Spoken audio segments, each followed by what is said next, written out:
स्वः तत्सवितुर्वरेण्यं भर्गो देवस्य धीमहि धियो यो नः प्रचोदयात् ॐ शान्ति शान्ति शान्तिः Namaskar, my dear friends. Today I am making this video on the life of a great yogi, Paramhansa Swami Yogananda. Paramhans Yogananda was born with the name Mukunda Lal Ghosh on January 5, 1893,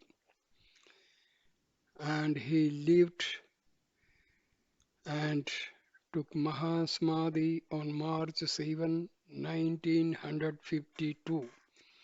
He was an Indian Hindu monk, yogi, and guru who introduced millions to the teachings of meditation and Kriya Yoga through his organization Self Realization Fellowship SRF or Yogoda Satsang Society YSS of India, and who lived his last 32 years in America.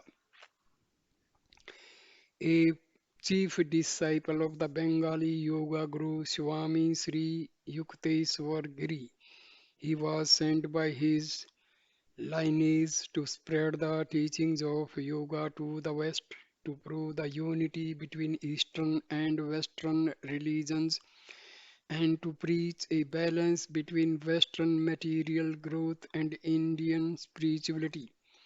His long-standing influence in the American yoga movement and especially the yoga culture of Los Angeles led him to be considered by yoga experts as the father of yoga in the West. Yogananda was the first major Indian teacher to settle in America and the first prominent Indian to be hosted in the White House by President Calvin Coolidge in 1927. His early acclaim led to him being dubbed the 20th century's first superstar guru by the Los Angeles Times. Arriving in Boston in 1920, he embarked on a successful transcontinental speaking tour before settling in Los Angeles in 1925 for the next 2.5 decades. He gained local fame as well as expanded his influence worldwide. He created a monastic order and trained disciples, went on teaching tours, bought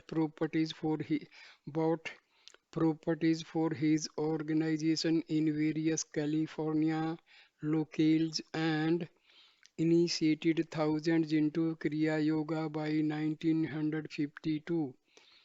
SRF had over 100 centers in both India and US. Today they have groups in nearly every major American city. His plain living and high thinking principles attracted people from all backgrounds among his followers. He published his book Autobiography of a Yogi in 1946 to critical and commercial acclaim. Since its first publishing, it has sold over 4 million copies, with Harper San Francisco listing it as one of the 100 best spiritual books of the 20th century. Former former Apple CEO Steve Jobs had ordered 500 copies of the book for his own memorial for each guest to be given a copy.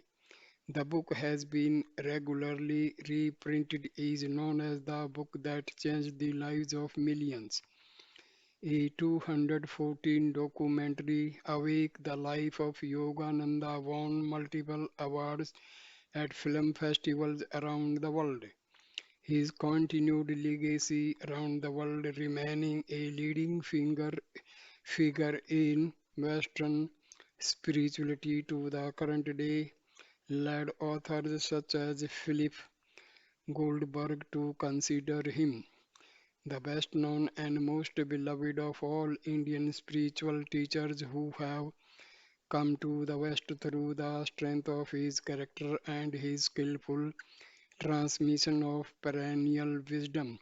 He showed the way for millions to transcend barriers to the liberation of the soul.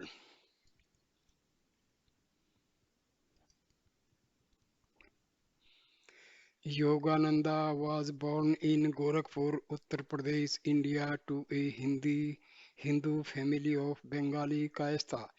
According to his younger brother Sananda, from his earlier years, young Mukunda's awareness and experience of the spiritual was far beyond the ordinary. His father, Bhagavati Charan Ghosh, was a vice president of the Bengal Nagpur Railway.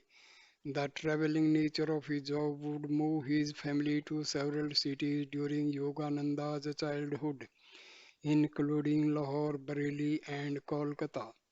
According to an autobiography of a yogi, when he was 11 years old, his mother died just before the betrothal of eldest brother Ananta. She left behind for Mukunda a sacred amulet given to her by a holy man who told her that Mukunda was to possess it for some years, after which it would vanish into the ether from which it came. Throughout his childhood, his father would fund train passes for his many sightseeing trips to distant cities and pilgrimage spots which he would often take with friends. In his youth, he sought out many of India's Hindu sages and saints, including the Soham Tiger Swami, Gandha Baba, and Mahendranath Gupta, hoping to find an illumined teacher to guide him in his spiritual quest. After finishing high school, Yogananda formally left home and joined a Mahamandal hermitage in Varanasi. However, he soon became dissatisfied with its insistence on organizational work instead of meditation and God perception. He began pray he began praying for guidance. In 1910, his seeking after various teachers mostly ended when, at the age of 17, he met his Guru Swami Sri Yukteswar Giri. At this time, his well guarded amulet mysteriously vanished, having had served its spiritual purpose. In his autobiography, he describes his first meeting with Sri Yukteswar as a rekindling, rekindling of a relationship that had lasted for many lifetimes. He entered a oneness of silence. Words seemed to the rankest superfluities. Eloquence flowed in soundless chant from heart of master to disciple with an antenna of irrefragable insight. I sensed that my Guru knew God and would lead me to Him. The obscuration of this life disappeared in a fragile dawn of parental memories. Dramatic time, past, present, and future are its cycling scenes. This was not the first son to find me at these holy feet. He would go on to train under Sri Yukteswar as his disciple for the next 10 years, 1910 to 1920, at his hermitages in Sirampur and Puri. Later on, Sri Yukteswar informed Yogananda that he had been sent to him by the great Guru of their lineage, Mahavatar Babaji, for a special world purpose of yoga dissemination. After passing his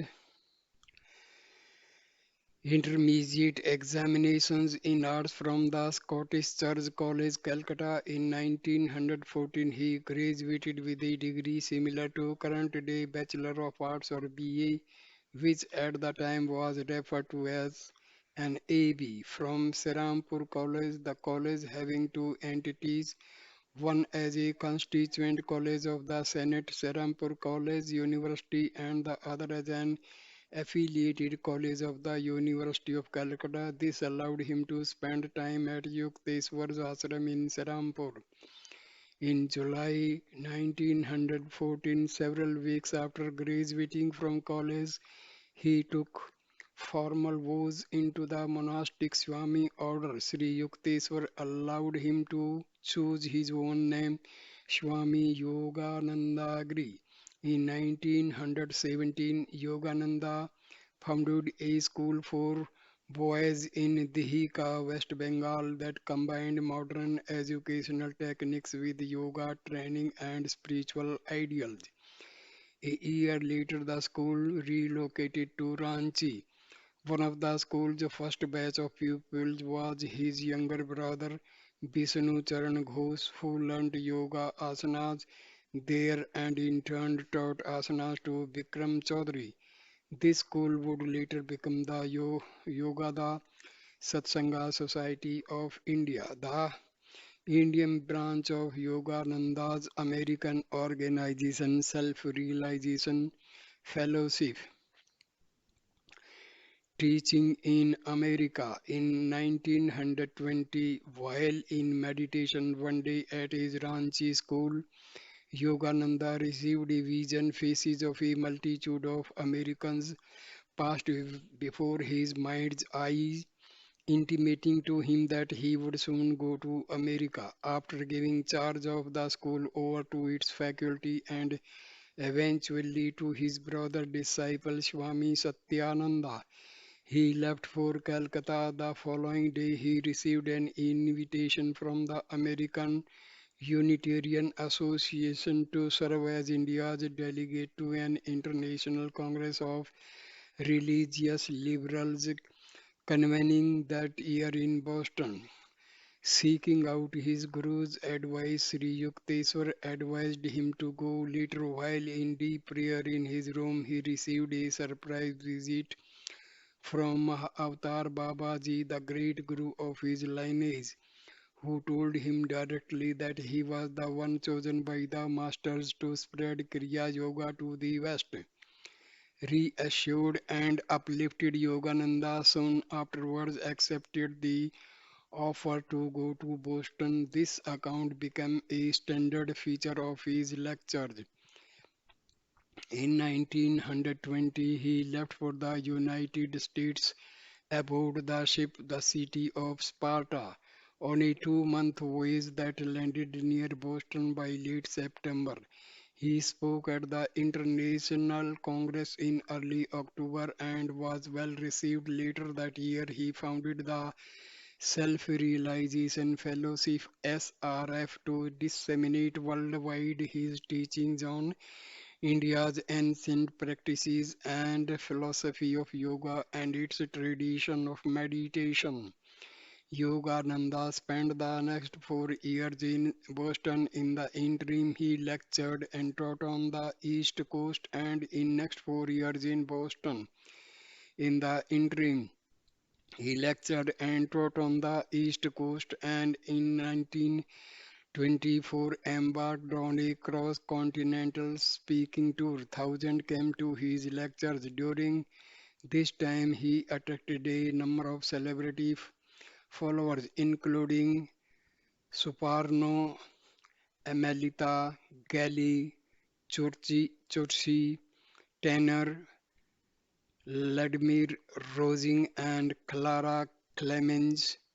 Gabri Vochist, the daughter of Mark Twain. In 1925, he established an international center of self-realization fellowship in Los Angeles, California, which became the spiritual and administrative heart of his growing work. Yogananda was the first Hindu teacher of yoga to spend a major portion of his life in America. He lived in the United States from 1920 to 1952, interrupted by an extended trip abroad in 1935 to 1936, and through his disciples he developed various Kriya Yoga centers around the world. Yogananda was put on a government watch list and kept under surveillance by the FBI and the British authorities who were concerned about the growing independence movement in India.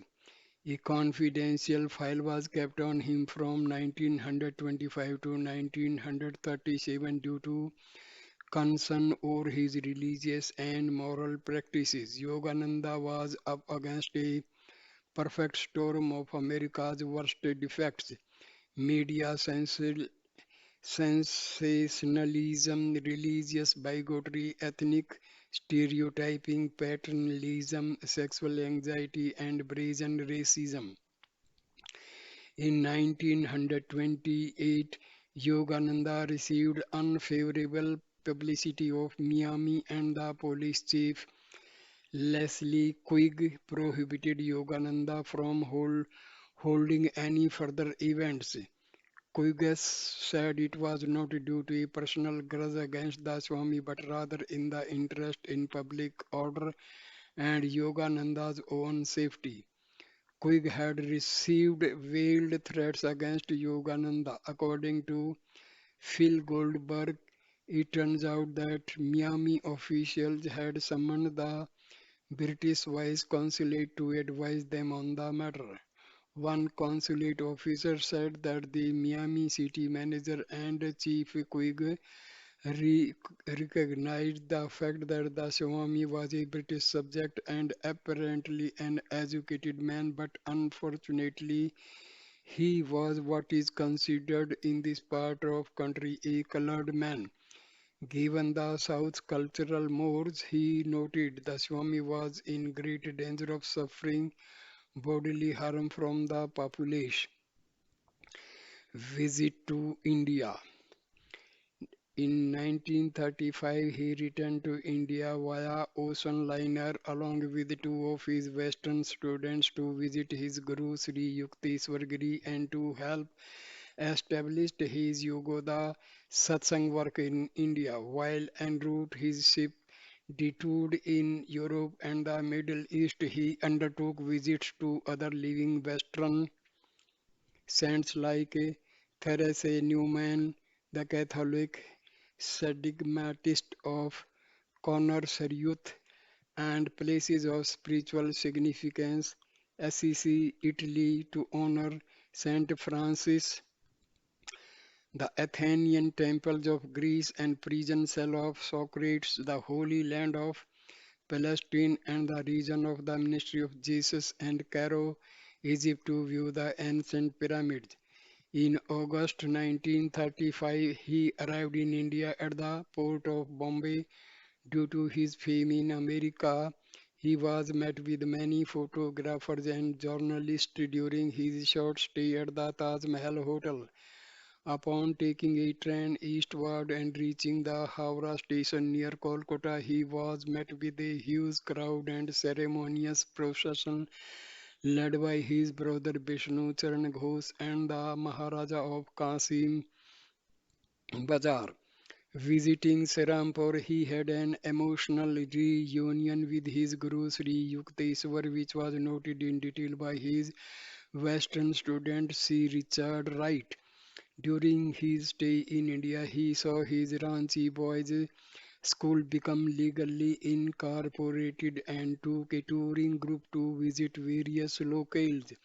The Taj Mahal in Agra, the Chamundeswari Temple in Mysore, Allahabad for the Kumbh Mela of January 1936, and Vrindavan to visit an exalted disciple of Lahari Mahasaya Swami Keshavananda. He also met with other various people who caught his interest. Mahatma Gandhi, whom he initiated into Kriya Yoga, woman Saint Anandmayima Giribala, an elderly yogi woman who survived without eating, renowned physicist Chandrasekhara Venkataraman, and several disciples of Sri Yukteswar's Guru Lahari Mahasaya. While in India, Sri Yukteswar gave Yogananda the monastic title of Paramahansa, meaning supreme swan, and indicating the highest spiritual attainment, which formally superseded his previous title of Swami. In March 1936, upon Yogananda's return to Calcutta after visiting Vrindavan, Sri Yukteswara died, or in the yogic tradition, attained Mahasamadhi at his hermitage in Puri. After conducting his Guru funeral rites, Yogananda continued to teach, conduct interviews, and meet with friends for several months before planning to return to the US in mid 1936. According to his autobiography in June 1936, after having a vision of Krishna, he had a supernatural encounter with the resurrected spirit of his Guru Sri Yukteswar while in room at the Regent Hotel in Bombay. During the experience, in which Yogananda physically grasped and held onto his Guru's solid form, Sri Yukteswar explained that he now served as a spiritual guide on a high astral planet and expounded truths in deep detail regarding the astral realm, astral planets, and the afterlife, the lifestyles, abilities, and varying levels of freedom of astral being, the workings of karma, man's various superphysical bodies, and how he works through them, and other metaphysical topics with new wisdom and renewed from the encounter. Yogananda and his two Western students left India via ocean liner from Mumbai. Staying for several weeks in England, they conducted several yoga classes in London and visited historical sites before leaving for the US in October 1936. A return to America 1936. In late 1936, Yogananda's ship arrived in New York Harbor, passing the Statue of Liberty.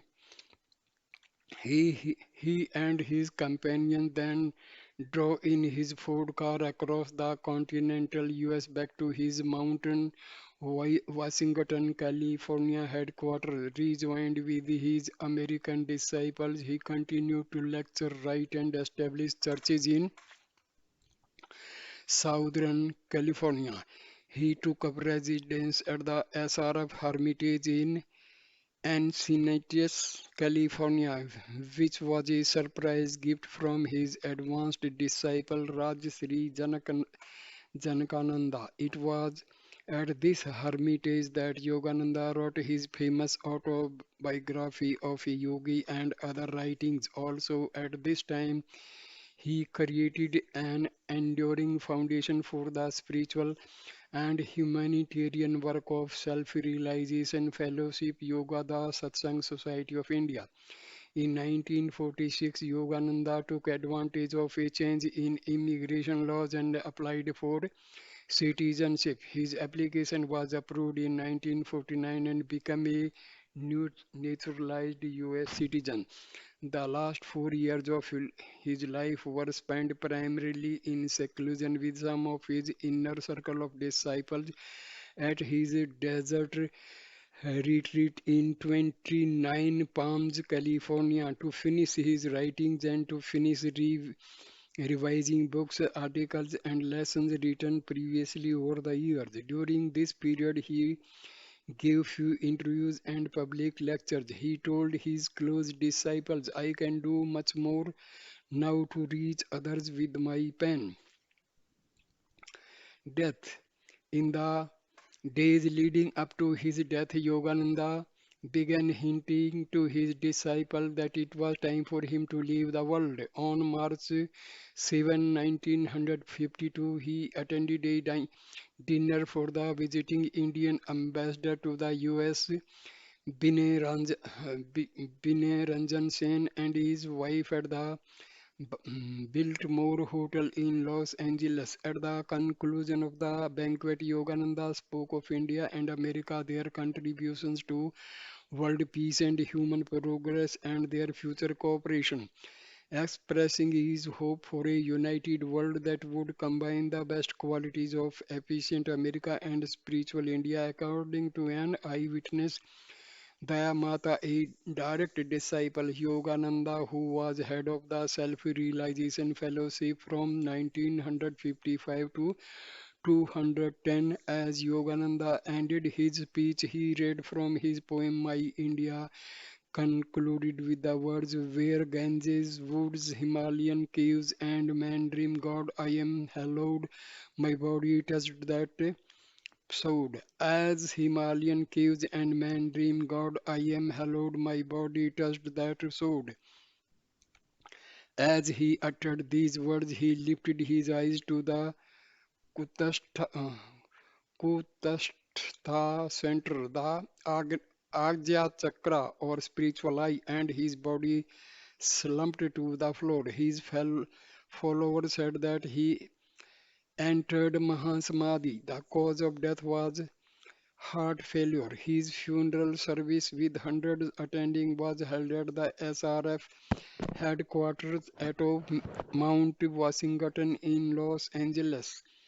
Raj Sri Janakananda, who Yogananda chosen to succeed him as the new president of the Self-Realization Fellowship, performed a sacred ritual releasing the body to God. The 3 weeks afterwards, Yogananda's body did not decay. Those working with its mortuation process called it the most extraordinary case in our experience. The state of perfect preservation of a body is, so far as we know from mortuary annals, an unparalleled one, a phenomenon state of immutability. No odor of decay emanated from his body at any time. For these reasons, we state again that the case of Paramahansa Yogananda is unique in our experience. Yogananda's remains are interred at the Forest Lawn Memorial Park in the Great Mausoleum, normally chosen of to visitors, but Yogananda tomb is accessible in Glendale, California.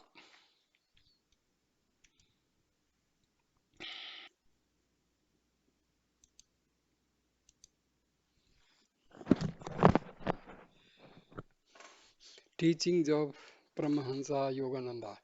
In 1917 in India, Yogananda began his life's work with the founding of a How to Live school for boys, where modern educational methods were combined with yoga training and instruction in spiritual ideals. In 1920, he was invited to serve as India's delegate to an international congress of religious liberals convening in Boston.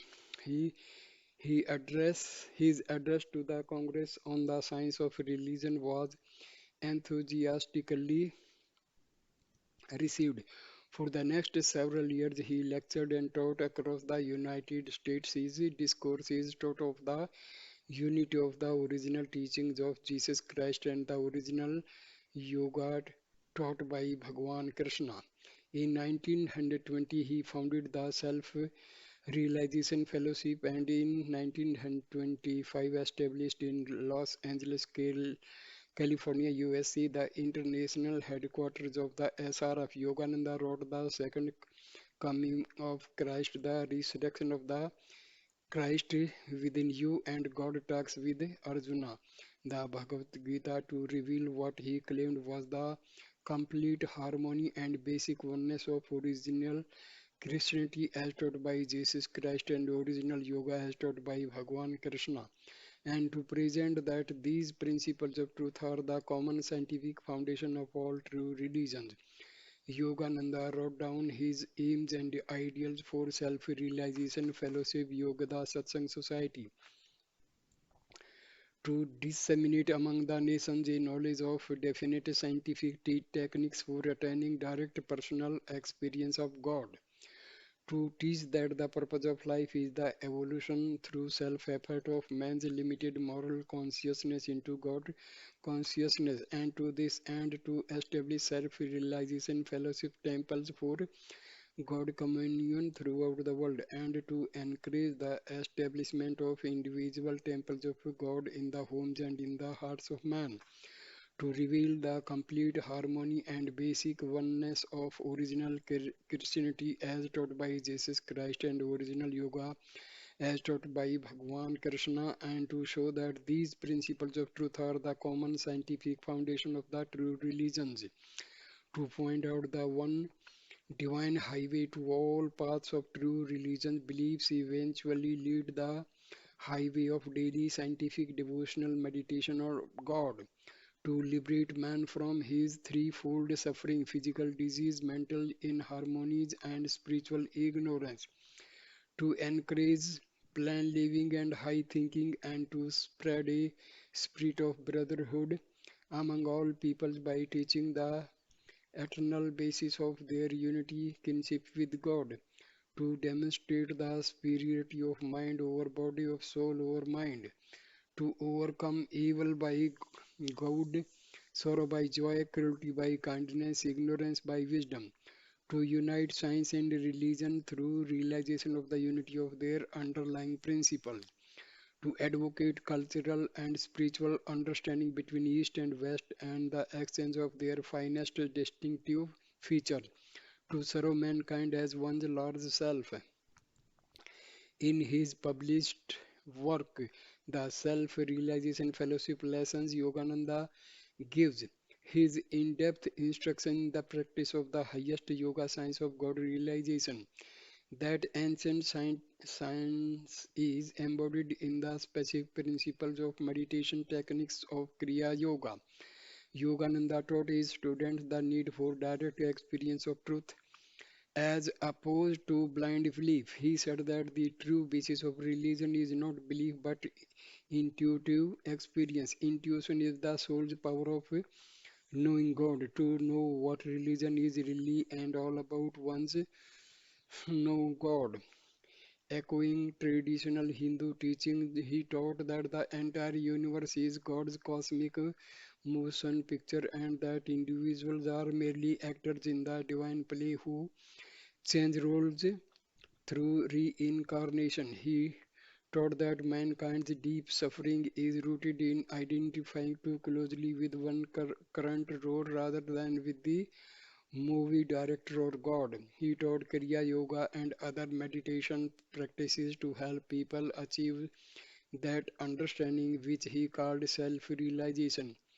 Self-realization is the knowing in body, mind and soul that we are one with the omnipresence of God, that we do not have to pray that comes to us, that we are not merely near it all at times, but that God's omnipresence is our omnipresence and that we are just as much of a part of Him now as we ever be. All we have to do is improve our knowing.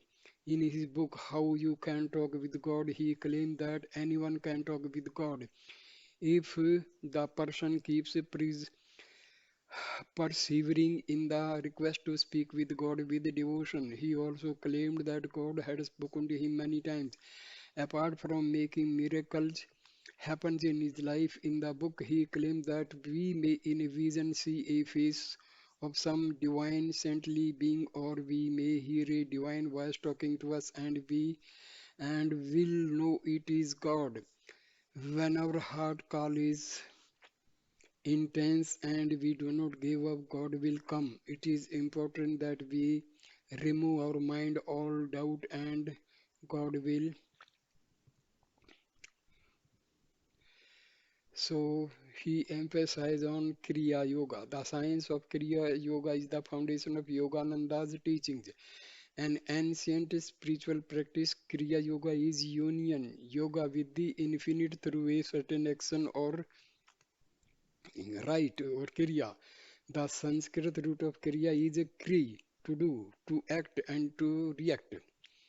Kriya Yoga was passed down through Yogananda's spiritual lineage. Mahavatar Babaji taught the Kriya techniques to Lahari Mahase, who taught it to his disciple Swami Sri Yuktananda Giri, Yogananda's Guru. Yogananda gave a general description of Kriya Yoga in the autobiography. The Kriya Yogi mentally direct his life energy to revolve upward and downward around the six spinal centers: medullary, cervical, dorsal, lumbar, sacral, and coccygeal plexus, which correspond to the 12 astral signs of the zodiac, the symbolic cosmic man. 1.5 minute of revolution of energy around the sensitive spinal cord of man affects subtle progress in his evolution.